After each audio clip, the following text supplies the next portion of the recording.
It's a celebration Sunday as the Thunder got some wins. We're going to talk Sooner ball here on the Sooner or Later Sports Show. Thank y'all for pulling up. Coop is going to be in a beer in a bit. I'm Jay. Thanks for pulling up here on the YouTube channel and listening wherever podcasts are downloaded and listened to. While you're here, please wipe your feet, like, subscribe, rate, review, give us 5 stars. You don't think we deserve it? Go ahead and give us 5 anyway and gift it. So on today's episode of the Sooner or Later Sports Show, the Sooners have done some pretty cool stuff as of late. Got a couple of commits, and we know that the recruiting stuff is about to heat up even more. We're going to talk about the Bo Bentley saga as he has dropped his top 2. And then we'll wrap things up, talk a little Thunder basketball. That's the game that I went to. And yeah, celebrate for the state of Oklahoma. So thank y'all for pulling up or whatnot. Good to see every single one of you. It's great to see you.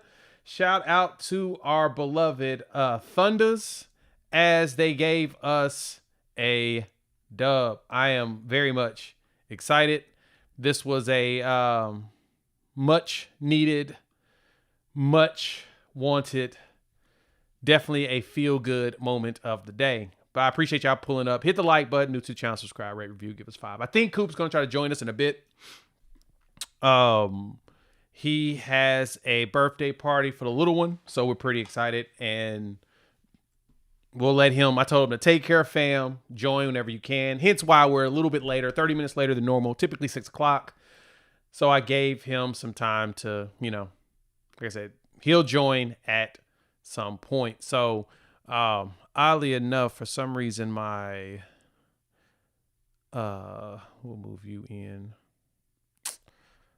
The chat is not showing, and I don't know why, but it's probably because I haven't done this by myself in forever. So I'm gonna make sure that we just pull that out of here. But anyway, hey, Sooners got a commitment, something we haven't synced in a bit, and I definitely want to hear from each one of y'all in regards to that. I'm not sure why none of my comments are showing up. It's really weird, but anyway. Let me yeah, the chat for some reason not showing up. I see y'all in my chat on the side, but for some reason on here it's not populating. So I gotta fix that. Give me a second. I love when a live gives me all kinds of errors. It's the weirdest thing in the world. So let me customize. Save that one. Don't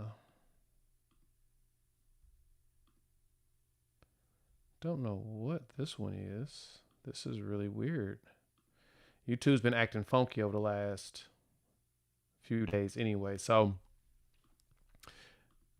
I don't see any chat on here like I normally would, but I do see y'all actually in the video. So I have no clue what is going on. Anyway, I'll just look on the side and check some of the chat as we go, but we'll continue to do like we always do. All right. Sooners got to commit.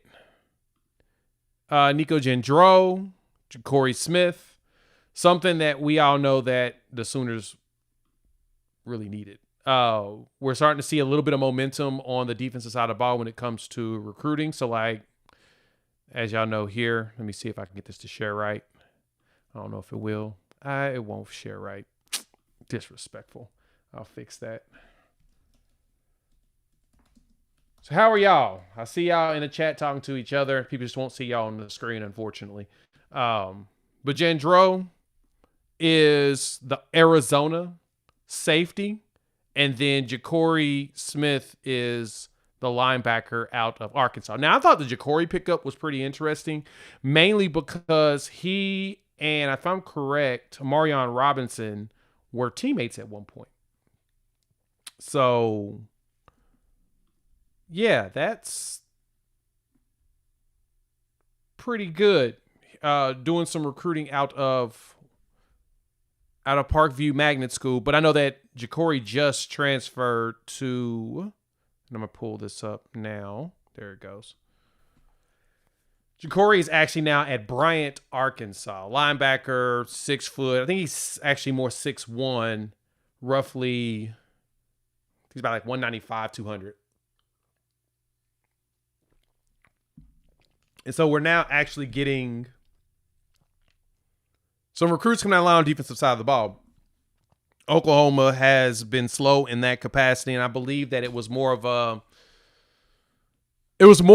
a choice to really get back to reevaluating. You hire Jim Nagy, he brings in a staff of scouts or whatnot. You let them do their job. And I think that was kind of where you start to see a lot of this stuff slow down. So, but Oklahoma did snatch up Ja'Cory out of Arkansas. You get Nico Gendreau. We're hoping Bo Gendreau, the twin, joins him so that, he's another linebacker prospect. And I believe Oklahoma is probably looking to get 3 or 4 at the linebacker spot. And that's where my expectation is, mainly because for Oklahoma, we're going to lose potentially 2 to 3 out of that linebacker room. So we know that BV is going to have to rebuild all of that over this basis recruiting cycle. He's going to probably have to add somebody else. Kendall Daniels is going to definitely be gone because he's a senior. You're most likely losing either Kip or Kobe, if not both. And at that point, you got nothing but young players behind. So at this point, you're probably going to start seeing a big, heavy pickup of additional linebackers for this class, which I am here for. Oklahoma we need more.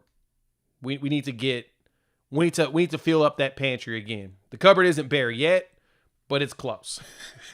Especially because, like I said, you've got a lot of the players that at linebacker potentially being gone. So I like that we're starting to see some commitments. We start to see some players actually, commit, and the Sooners are closing. So that's a big deal. Let me know what y'all think. Hop in the comments. Want to hear from you all. Now, one of the big updates that did come over the weekend is definitely the Bo Bentley saga. As a lot of you all know, Sooners with Jaden O'Neal right now looking to add a second quarterback to the class. And based upon everything we know, it appears that it will be Jaden O'Neal and Bo Bentley. Bo Bentley drops his final 2. It's between Oklahoma and LSU. The questions that have been asked have been, does Oklahoma really have a chance with Sir Bo Bentley? He recently did some interviews. They were throwing at Salina, Texas this week. Saw some interviews with Scoop, Sooner Scoop, as well as OU insiders and rivals. And the conversation around Oklahoma, of course, he points out, Ben Arbuckle, the Cam Ward, winning the Heisman. I dropped a video on that today around Mateer and how he can get there. Some of y'all lost your minds without failing to realize that we literally are like 15 Saturdays away. So yeah, we're doing early talk, but everybody's putting out their predictions. And one of the things that I did see was a lot of the talking heads are starting to really pay notice at Oklahoma. They're paying attention to John Mateer. They're starting to pay attention to the offense, Jaden Ott. They're paying attention to the wide receiver room. They believe the offensive line is going to be better because it's way more seasoned. There's a lot more veterans on there now. A lot of dudes got thrown in the fire, and we saw a lot of them step up late in the season as they got that experience. So the expectation is for that to continue. So if Mateer goes out there, plays similar to what he did last year, put up over 3,000 yards, rush for over 800 yards, he's going to be in that conversation. Just keeping it a buck.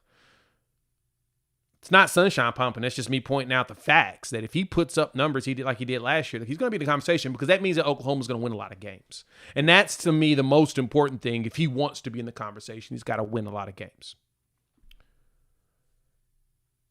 Similar to here with Bo Bentley, he's paying attention to that. He recognizes what Ben Arbuckle has done, the tutelage he has. See the conversations around Mateer. He saw the Cam Ward piece. Cam Ward had one of his best seasons underneath Ben Arbuckle as well as John Kuzieski, the quarterback coach. Both of them are now at Oklahoma. Cam Ward left, went to Miami, and continued to propel himself. So, Mateer being 3 years in the system, he should be able to show up. And I think the one thing I appreciate there, too, is for Bo Bentley, he plays a game similar to how Mateer plays. He is a quarterback that will run quite often. He put up some very, very video game-like numbers at Salina last year. If I'm correct, let's see, 4,200 total yards on offense with 63 touchdowns as a junior. 4,200 yards, 63 touchdowns. 6'2", 200 pounds, roughly. And it's funny because that's what 247 says. Reminds us of John Mateer, Oklahoma Sooners. So it appears that Ben is going for another John. What does that mean for Jaden? Not sure. The expectations, Oklahoma's going to take 2 quarterbacks. That's the goal. So I know that they're courting both. We'll see which one ends up being that guy. If Oklahoma ends up winning the services of Bo Bentley, maybe you can convince Jaden to stay and have yourself 2 quarterbacks, 2 really good quarterbacks, or Jaden will end up potentially at another school because there are options. Well, there's a lot of schools that want him. Believe me, Jaden has not limited when it comes to sutures of who wants his play because he's good. As y'all know, I am very fond of his pro-style game, and I think that he could be strong here, especially in the SEC. I know Georgia wanted him, but Georgia now has their quarterback. They picked up Jared Curtis, so things are starting to wind down as to who we got. But I guess you could say we will see what it is going forward. Let me know what y'all think. Getting these comments. Yeah, I kind of mentioned this before. Coop had a birthday party for his little one, so that's why you don't see him right now. I'm not sure why none of my comments are showing up, so let me go and see if I can fix this. Still not. It's for some reason we're running into problems here on the social medias. Anyway, I could use actually a producer, someone to run things in the background. That would be awesome, but requires someone being available to run it.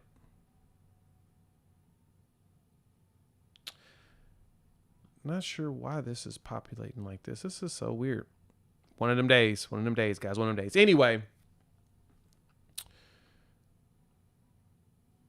I'm hoping Oklahoma can pull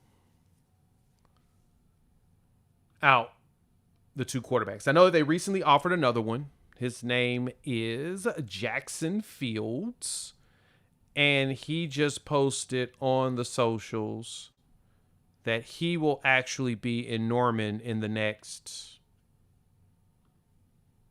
what's this? The 5th. Let me pull this up real quick for y'all.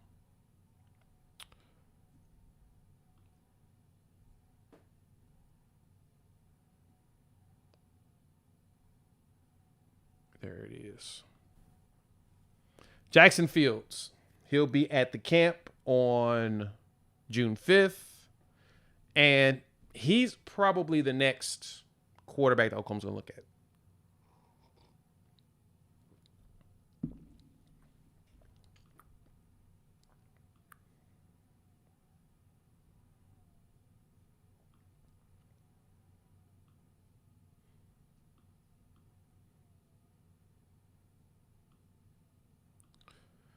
So that's what happened. It did mess up.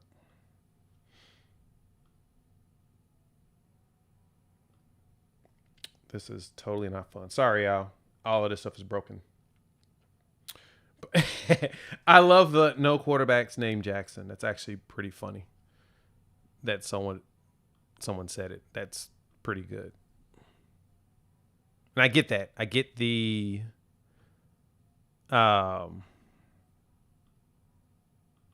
I guess the concern behind that.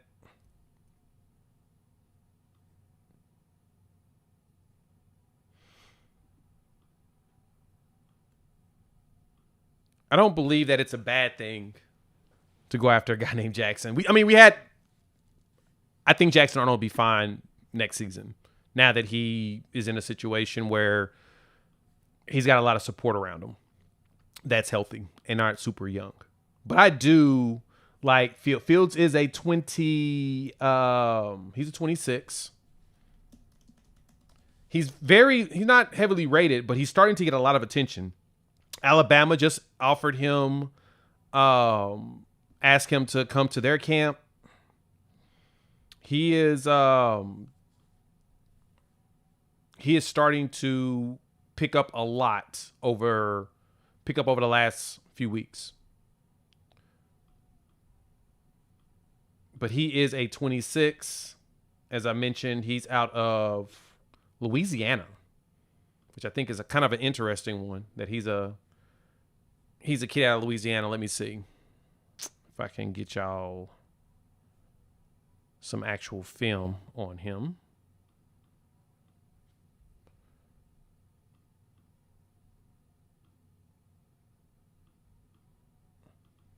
Yeah, let's share this.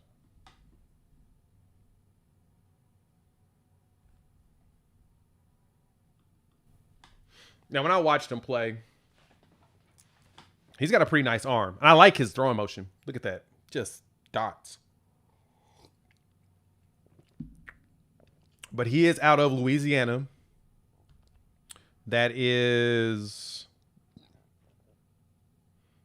was that Destrehan High School? Don't kill me for the pronunciation. But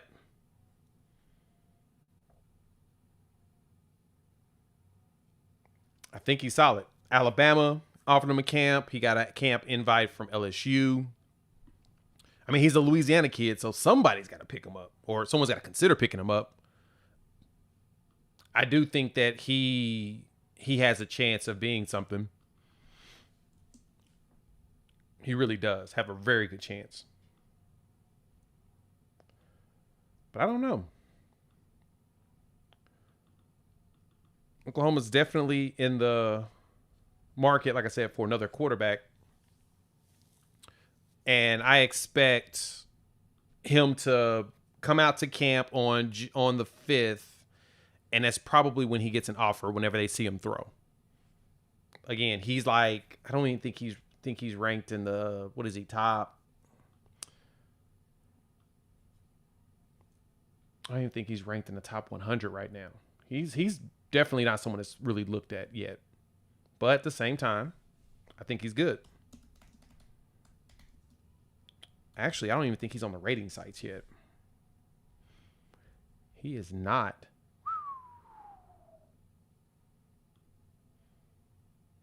All I'm seeing right now is funny. I'm seeing the power forward from Troy, but I'm not seeing anything on the quarterback.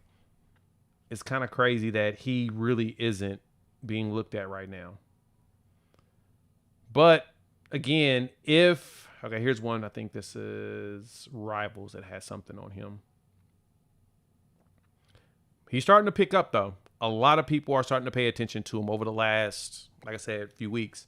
He's got a nice throw, and he runs.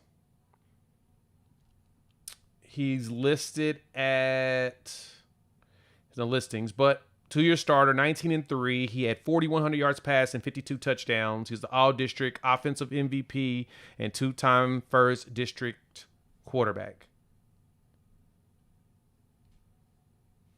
This is one of those Arbuckle specials. And when you think about an Arbuckle special, you look at a Mateer, because Mateer was one that was picked up by Arbuckle. If he's good enough, maybe he's worth the time. But the expectation is Oklahoma is going to take 2 quarterbacks in this class. They kind of have to. You lose Cole Gonzalez. Even though you pick up a Whit Neubauer, Mateer's gone.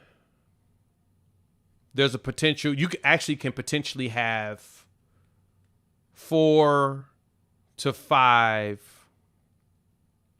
scholarship quarterbacks on the roster next year, which would probably be ideal, mainly because, as Sooner fans know, we've had situations where you would have liked to have a backup quarterback that you trust. Our entire backups, I mean, the only one besides Michael Hawkins, everybody else is super young. But I think that Fields could give you a capable arm in the room, someone that in time could be something.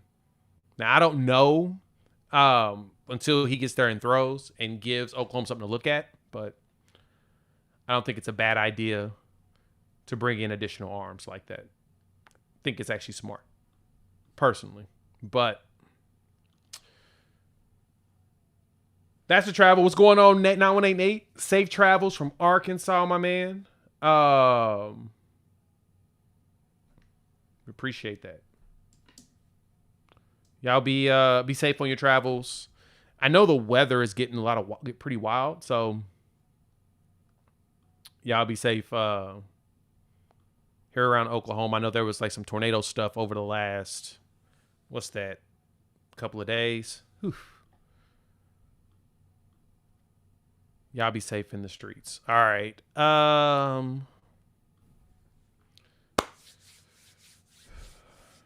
Talk to me. Drop some questions in the chat. This is weird. Everything is, like I said, everything's off. So that's my apologies. I don't know what's going on with EV Mux or the streaming stuff. I don't get to see any of my comments. Can't even add any of them on here like I want. I think somebody messed something up.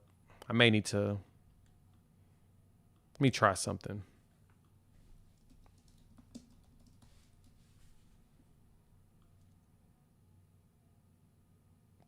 Stevie, I have a voice because the game was over pretty fast.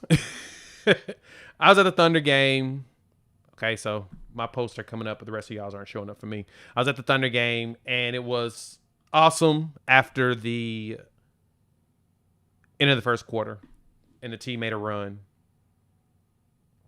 And then it was a blowout after that. So there's nothing to truly scream at or lose my voice over. The Thunder got us that dub, which is what's most important. Shout out to Double Team for the threads. Love it.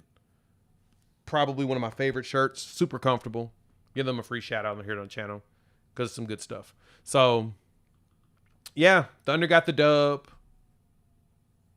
We are good. Alex Caruso plus 40. Casey Wallace plus 38. So I got my Thunder beer. And we're celebrating. Also, it's funny, Sooner Cowboy, that you said that.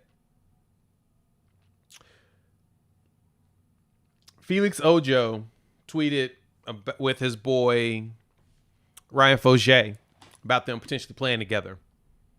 Look, I'm not holding my breath, but that would be a massive win for Bill Beatonbow if he was to pull that out. Now, that's tough because you just brought in 2 highly rated tackles already who are going to play a lot here.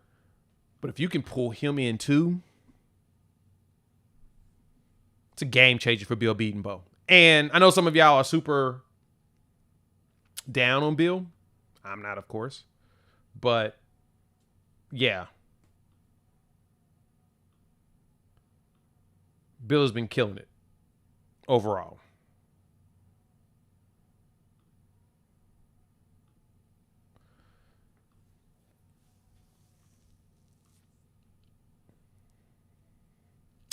Very true, Topher. Fauger moving to guard does open things up at the tackle spot. Put Fauger right there with Ojo as well as Fasusi. Gosh, it's a strong future. EPL there. Jake Michael right in the middle. Who would be at your right guard? Would you move EPL to right? Actually, that would be Fauger's spot. Your left EPL, Michael in the middle. It's pretty good. It's a pretty solid question. Brian Harris has a commitment on the 23rd. Let me pull that up. Good one, Topher. And this is intriguing. Here's his hats that he has on the table. He's got Oklahoma, Penn State, South Carolina, Michigan, and Alabama on his table. Harris will be, again, committing on the 23rd, which is that Friday? Yeah. Topher says Friday the 23rd. That's big. Chuck, we grabbed a safety and a linebacker right now. So Nico Jandreau is a safety, and then the other line, and then the linebacker, which is Ja'Cory Smith. That's it right now. More should come down the line, but that's it for right now. No, Boomer, this is not an extra small shirt. The disrespect. I will fight you when I see you, which is hilarious. Road game. They hate me. Road game that I'm looking forward to the most. Oh, man, that's a really good one. There's a road game that's got my attention. I'm pretty hyped about. I won't be able to make it, but I'm hyped to see the South Carolina one. I think that William Bryce is a fire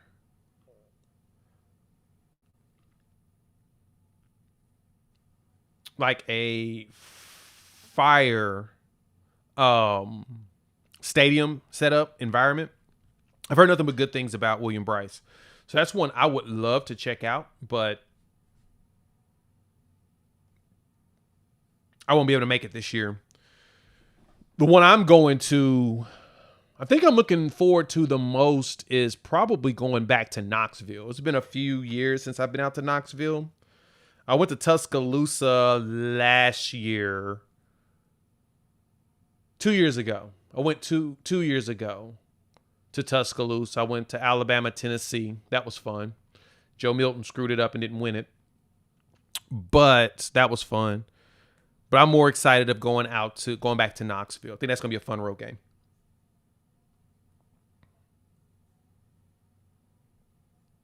I disagree, Sooner Cowboy. I don't think that they didn't hit. They just got hurt. It's kind of hard to be contributors if you're injured, right? You know, injuries have kicked our butt.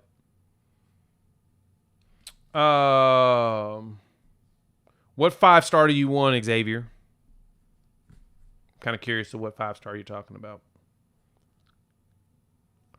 Knoxville's fun. I every time I've gone there, it's a blast of a stadium to be at. Neyland is dope.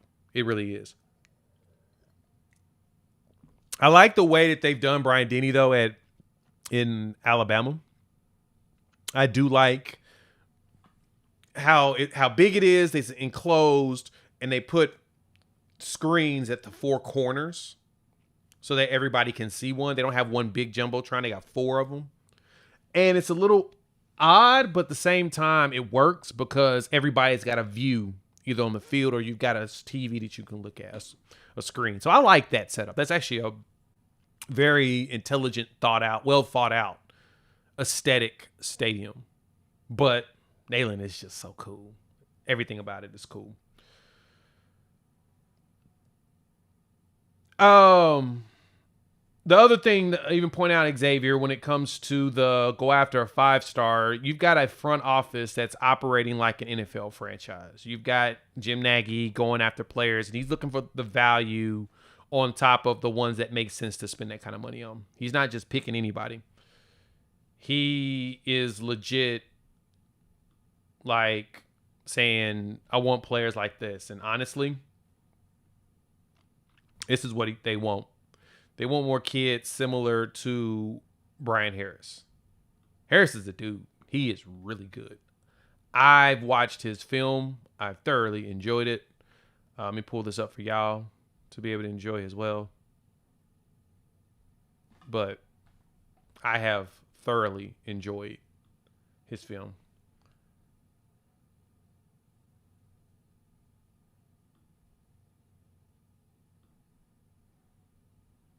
He is really good.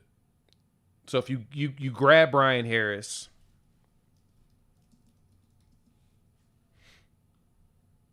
let me see. He's out of Florida. And again, that list is nice. Penn State, Michigan. I mean, he's got all the big schools after him. Bama, Ole Miss, Auburn. I think he's good. He may be similar to, I like that Topher. He may be similar to what Jaden Jackson was. Underrated, overlooked. But he's going to be disruptive enough. I think he's one that he's rated a lot lower than what he actually is. Let me see. But you said, let me see, Xavier, you point out Bryce Perry White.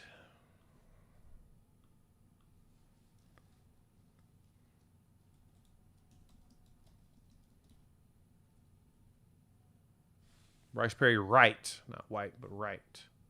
The edge of Buford. Yeah, you very, very slim chance we're chasing after a Georgia Buford edge like that. But we are going after Jay Coop. Keep that in mind.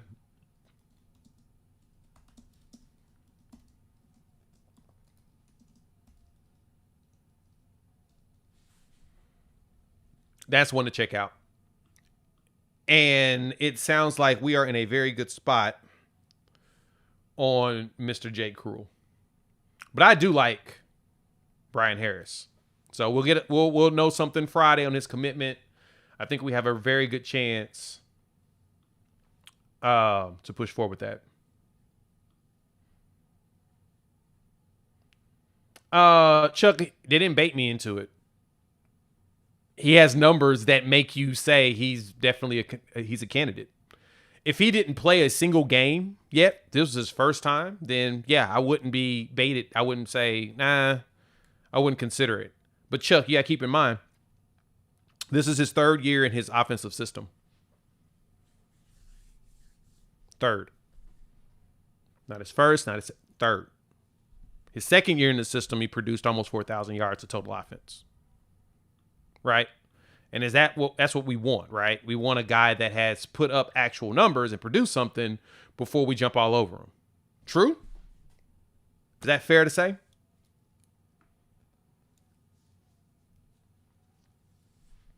And yeah, Xavier, they're selling him on the R. Mason Thomas game. And R. Mason has put up some really good stuff for us. That's to go after. That's one to look at. I did hear that Jackson Arnold looks good, I guess. He'll definitely start for them because they're not going to want to start a freshman on the road in Waco. But I think that the Baylor game will tell you everything you need to know about Jackson Arnold at Auburn. That game will determine. That will be the sink or swim game for him. He's got the weapons, the offensive lines. I think that their line should be a little bit more refined. That's the strength. Chuck, I don't want the hype, but can't do anything about it, man. Everybody else is doing it. I'm just kind of pointing out the path because you're 100% right. Like, everybody's talking about Oklahoma. If you've noticed, I've gone through all the main sites. I see it over there at Fox. I've seen it at ESPN, CBS, The Athletic. I've seen it at PFF. Everybody is talking about Oklahoma at a level that I'm just like not comfortable with, even though I believe everything they're saying. The way everything is lining up right. And it's funny. So I went on recently with my boy over there, Fanatic Perspective, my guy.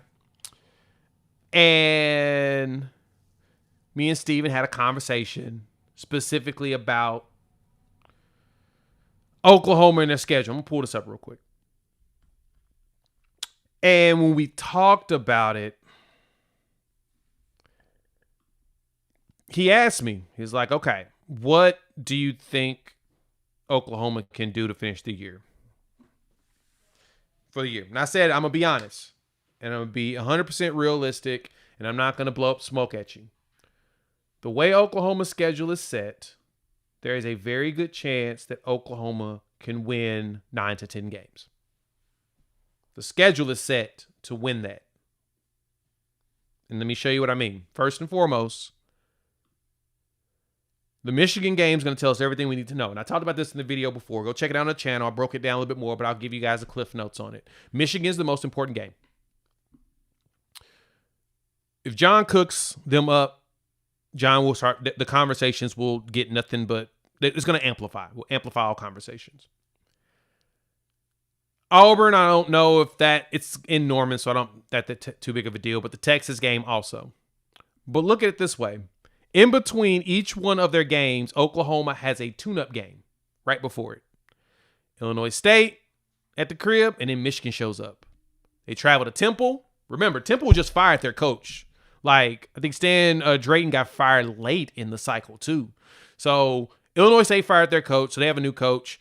Temple fired their coach, so they have a new coach. Then they got Auburn at the crib after going to the road, which, remember, the reason why we're playing Temple on the road is because this was set like back when Matt Rule was coach like 10, 12 years ago. Yeah, all over the place. Auburn at the crib, think we should pull that one out. We beat them on the road, and we were not very good overall, but we pulled it out, and we did what we needed to do. Defense should look statistically better this year because the offense will be able to make it to where the defense can be better. Defense just got to make sure they don't give up big plays. Bye week, Kent State. So you get two kind of cushion games. You get a warm-up game, then you got Texas. That's pretty good to have a gap like that. That's beneficial. Then you got you traveled to South Carolina, which that's going to be tough after that game, and then Ole Miss coming to the crib. It's a little tough, but if you noticed it, Oklahoma doesn't have any back-to-back road games in consecutive weeks at all. So you go to South Carolina, then you come right back home to play Ole Miss. You travel to Tennessee. That game's going to be tough because it's at the end of a 5-game stretch. Mainly 4 straight SEC games. It's going to be tough. But you get a bye week. Very good and strategic bye week. Then you travel to Alabama. That strategic bye week is going to help people get healthy, prepare for Bama, and then you got 2 straight games at home. Look, being at the crib as often as we are in this schedule, is a lot more beneficial than people think.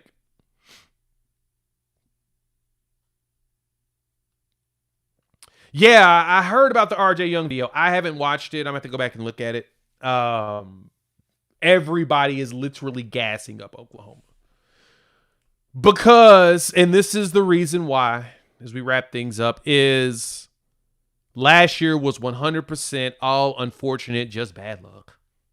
Like, what else do you do about it? Like, how else do you blame Oklahoma for the fact that dang near everybody got hurt?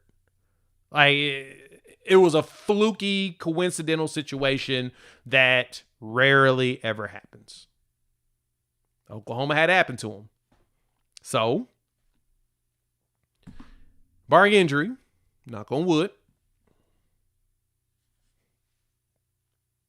they should be so much better next season. So much better. And of course, I'm hyping us up because I expect us to be a heck of a lot better than what we were last year. Let me know what y'all think. Hop in the comments. I know y'all not feeling it like I am, but I am. I believe that we are going to end up being a lot better than people expect. Oh, Nate, that's a very good question. I have no clue how Robert Spears-Jennings doesn't make a top 10 safety list when Robert Spears-Jennings, graded wise, was one of the top safeties in college football. I think last season PFF said that he was like top 5. He's actually one of the better defenders in college football per PFF. And no one gave him love. Chuck, I do. I 100% do. I think that Brent Venables is getting 5 years. And I hate to say it to everybody, unless we win less games than we did last year. 6 wins puts him explicitly on the hot seat. He has to go a minimum of 8 wins to not be on the hot seat. He wins 9, they make the playoffs, because that means some big wins came out of this schedule. I mean, when we talk about this schedule, look at it. If you win 8 games, you've upset me. See, let's pick 8 wins. Illinois State, I think they can beat Michigan. I think Temple's a win. I think Auburn's a win. I think Kent State's a win. That's 5. Now you got to pick 3 more wins. Missouri should be a win. They got a new quarterback. They're setting up. That should be a win. I think Ole Miss should be a win. Their new quarterback. I think they just picked up 2 more quarterbacks out of the portal because they're dealing with a lot of injuries in the backups. Those 2 should be there. So that gets you to 7? So now you got to get, let's see, 5. Yeah, that's 7. So you got to get 2 more wins out of Texas, South Carolina, Bama, and LSU. I do think that South Carolina's a win. I don't think that Oklahoma loses that game last year if you don't give up a 21 point. You don't spot them 21 points in the first 3 minutes of the game.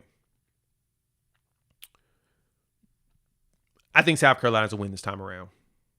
Dylan Stewart's a monster, but you ain't got Keon Keeley on the opposite side. I think you can pull that one out. That's 8 wins. 1 more win between Texas, Tennessee, and Alabama. All 3 of them have new quarterbacks, but Texas, the benefit that Texas gets is that Arch Manning's been there in the system for 3 years. But their line is young. Their defense is solid. They've got a pseudo star player at each level on the defense, except for interior defensive line. But I think that was it Watson, the transfer from Syracuse? I think that he could potentially be some star potential for them. But offensive line is a little bit more refreshed. The wide receiver room is. I think they dealt with an injury. It was a Wingo that got hurt. Texas should be a win. Tennessee, new quarterback who came in the spring to start over. They had the other young guys. I don't know how they are. Wide receiver room's a little bit refreshed. Running back room's a little refreshed. You could probably give Oklahoma the Tennessee win. That's potentially 10 wins. Alabama, like the LSU game is the one I think is going to be the hardest for Oklahoma. Veteran line, Nussmeier quarterback. This is his 4th year there. I love Caden Durham in the backfield. They always find wide receivers and they always find DBs. It's just what LSU does. I think the defensive line will be better. Still young, but better. Dominic McKinley should finally have a breakout year. And Bo Davis is a really good recruiter. Harold Perkins is back and he's healthy. We'll see what he looks like this season. Concerning.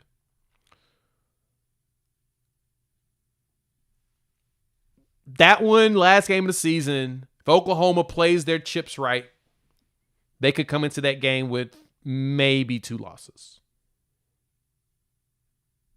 There's a good shot they can come in there with at most 2 losses. I think they can pull out the win at Alabama. They've got new quarterbacks too. Like, Coop has pointed this out numerous times, which I like, is that look at all the teams that are like refreshing their quarterback spot. I mean, Lenore Sellers is back. Nussmeier is back. Arch technically is back, but Arch is his first time starting as a starting quarterback. He'll have about 5 games in front of him. So, yeah. But if you really look at it, now Tennessee's at to get a new quarterback. There's a lot of new people. You got Pribula, the new quarterback for Missouri, who came from Penn State. There's a lot. And I'm trying to see what the quarterback. This game is so QB dependent, as we learned very much last year. Young quarterbacks is tough, especially if you're trying to do it all yourself. But you're bringing in a quarterback of John Mateer's stature who's played in good and bad situations. He's got the experience. But Kyle, I'll be honest, 9 can get you in the playoffs with this team. With this schedule. 9 can get you into the playoffs. People would consider that. But what hurts Oklahoma in that is the question is going to be on that 9. How does Auburn finish? How does Ole Miss finish? How does South Carolina finish? Because once you get to these last 4 games, how those teams finish will determine a lot. Oklahoma can walk into the Texas game. They have a very good shot of walking in there undefeated. And if they can pull out the victory in Dallas as the team wearing white, which has been the streak as of late, the team in white's been doing it. If they can get in there, win wearing the white jerseys, I think they can pull the win out in South Carolina. And I think Ole Miss at the crib, Oklahoma can beat them as well. Like I said, it's all barring injury. That's 8-0 start going into Knoxville. How does Tennessee bounce back after the Nico situation? I think Joey Aguilar is a better quarterback for the Heupel system personally, and he's also got he got some experience. You'll see what he looks like. He may come in there like Hendon Hooker, start building something. Don't know. But your bye week, if you could walk into your bye week with 9 wins,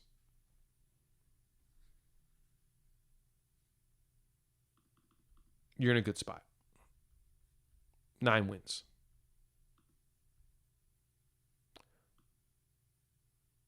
But, again, I don't know. I'm not lying to y'all. I'm just telling you the truth of I think that there's a possibility that the Sooners could surprise a lot of people. It's just is what it is.